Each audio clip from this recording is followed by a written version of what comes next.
You are now watching Believe. Do you believe? I do Matt Holliday back here with me. I gotta start with this, man. I don't want to make you feel old. We already went through not too long ago where your son is now beginning a career that you just ended. Is like watching like a life all over again. But if I would have told you when you first left the Cardinals that you would be this many years later and Waino and Molina would still be, Yadi and Waino still doing what you were watching them do on the field, would you have believed that? I don't think so. I mean, our plan all along, Adam particularly, we talked about going into the Cardinal Hall of Fame together. And then he's kept playing. Congrats, by the way. Thanks. And so, to be honest with you, I'm impressed that they're still doing it. There's a lot that goes into continuing to play, and so they've continued to do it at a high level. But there's their wives and kids and the sacrifice that it takes. If you'd told me then that they'd still be playing, I probably wouldn't have believed you for lots of reasons. But they're still doing it and doing it at a high level, and it's fun to watch. What's your reaction when you hear people? Because to me, it's like I look at Yachty, and look, I've watched plenty of videos. I've met Johnny Bench. I didn't watch. You and I weren't sitting there as kids in our heyday watching him play, right? A little bit before our time. I look at catchers through my lifetime, and there's no better representation. Look, Pudge was amazing. Obviously, I'm a Mecca, I'm Mike Piazza guy. But when the representation of a catcher and like a field general, like that's the dude, like of this lifetime. When you hear people like even have a conversation about him, whether he's a Hall of Famer, because they're looking at numbers, like how just dumb is that to you? Like, can you try and describe what it's like watching firsthand what he's done every day during his career? I think it is. It's so silly when we try to quantify everything. When we try to put like some sort of, this has to be this number for this guy to be in the Hall of Fame, or it's got to meet these sort of different, just something tangible that they can put their sort of stamp on. That's a Hall of.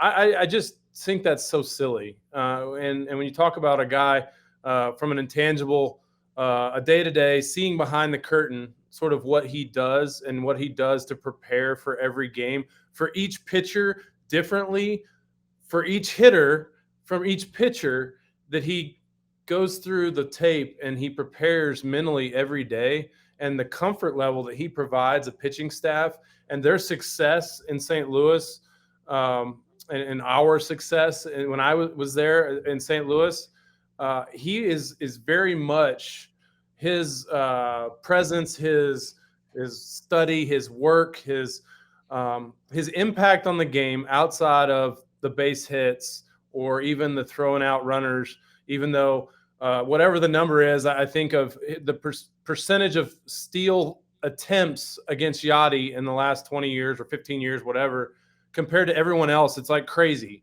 So nobody runs on him. And then you combine it with all the intangibles. He's just, and then the hits is all gravy, and he's had some really good years with the bat. So to me, it's silly when you try to put, he's not a Hall of Famer because this or that. I mean, the guy has just been an incredible ambassador for the game, for the catching position, for the St. Louis Cardinals. And to me, it is everything the Hall of Fame is about. And clutch, too, with the bat. I mean, forget the numbers. He's always been one of the better clutch ABs in big spots that nobody ever talks about. I mean, obviously, you saw it firsthand. I always think about, like, when Jordan Montgomery now, right, the latest, comes in and you just ask them, listen to them. I remember, talking down on the field at 2006 when they won, and there was Anthony Reyes, who's a rookie, and he's like, they're like, how are you doing this? He's like, I'm just Yachty's mitt. I mean, that's the only thing. I'm just paying attention to whatever he says to do. Such a weird thing. I want to follow one more on this, and then I'll move elsewhere. But for Waino, how good do you feel that he is kind of creating this end chapter on his own terms? We talked about that with your career, and not everybody's able, because of injuries and things like that, to do that. For him to have people kind of, and look, Verlander doing this to even kind of a little bit of a larger extent right now, for him to have people be like, you know what, you had an amazing career, but you're done, like 2-3 years ago. And for him to have this kind of resurgence, how is he able to do? How much of that is up here? I know everybody focuses on all that. How much is that just who he is doing that? Well, that's a lot of who he is. But a few years ago, his arm was bothering him, and I've watched him pitch in San Diego, and I think he walked like 6 or 7 guys. And I think Skip Schumacher at the time may have been working for the Padres. And I remember talking to Skip, and we sort of thought, man, Waino's done. Like, that was it. Like, this is it. Like, his elbow's jacked up. It doesn't seem to be anything they could really tangibly operate on to sort of bring him back. Just might be in. Just might be it. You know, it just finally, you know, it's just, you know, not there anymore. He's throwing 85. His curveball, he can't throw it for, you know, it's just he knew something was wrong, and then, you know, he sort of changed his diet and started. I think he did have some sort of small procedure that maybe takes some pressure off of some bone chips or something, but really kind of restructured his whole life around inflammation and trying to get rid of all the inflammation that he could naturally. And sort of just all of a sudden, tick, tick, tick, started getting better. His velo started getting it back up into the 90 to 90, which is all he needs. All he needs is to be able to occasionally hit 91, 92 to keep you off of, you know, the slow curveball, the little cutter. And then now the brain and the competitiveness, now all that takes it to the next level, and he's back pitching like he did effectively, you know, 10 or 15 years ago. He's 3 to 3.3 ERA in the last few years, just giving you quality starts. He carried them last year. I mean, with Jack Flaherty and all the injuries, it's sort of, they were counting on him being this ace to take over, sort of the next guy to kind of step in and carry the torch with, you know, Matt, you know, Chris Carpenter, and then Adam Wainwright, and then now we're going to kind of pass the torch. And Jack just, you know, unfortunately hasn't been able to sort of stay healthy. Waino has said, I still got it. Like, I can still carry that. I'll still get us out of a slump. I'll still go out and pitch 8 innings and give our bullpen a day. And so for him, you talk about the mental part. Obviously, it's he's one of my favorite people ever. Like, I love him. I don't get to see him enough now. And the way he creates camaraderie and teaches young guys how to be good teammates, and teaches young pitchers how to work and what to look at, and all the things like we talk about with Yadi, all the things that nobody really sees behind the scenes, and the effect that those have on young players. And then young players, they then in turn pass it on to the next generation of pitchers. I can't say enough amazing stuff about Adam. Like, I could sit here all day and tell you, you know, detail by detail of all the things that he does. But generally, to answer your question, it's so fun to watch him. I'd love to watch him pitch. And when he did the thing with ESPN the other day where he took him sort of into the bullpen, and I love that. Oh, it's amazing. It's incredible. I haven't been on that, like during the game where they're letting, you know, talking to the players. Oh, but that was like knowledge, man. That was great. That was incredible. Like, that kind of stuff. It was brilliant. I loved it. I love that. So that's just like, that was a snapshot of all the awesome stuff that he's doing.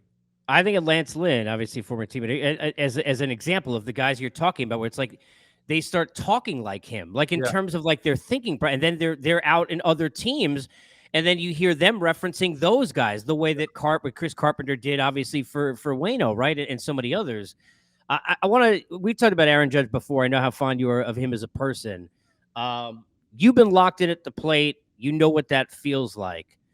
Did you think when we know what kind of dude he is, when you saw him as a player, did you think this was possible to this level, that he would be right now putting together one of the best offensive seasons we've ever seen?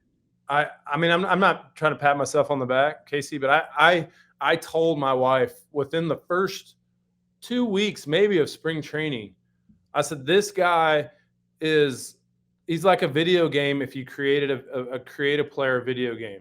Like, just this strong, incredibly humble, but incredibly strong, and then skilled. And then he was starting to understand his swing, and he was starting to understand how his body was moving, and like the power and the things the way the ball was coming off his bat in spring training, and then rolled it into that season. And of course, you know, he hits 50 homers, but I was like, man, I thought this season was going to happen earlier, and it probably would have if he hadn't been dinged up. But I really thought this season would be the norm for him. And maybe not, all the numbers, but, somewhere between 48 and 58 homers every year and driving in 110 or 120, walking 100 times, hitting close to 280 to 300, playing good defense. Like, that's what, like, I was like, man, this guy, I remember telling Leslie, I'm like, this guy is unbelievably gifted, and he's smart and humble. Like, the combination of those you just don't see very often.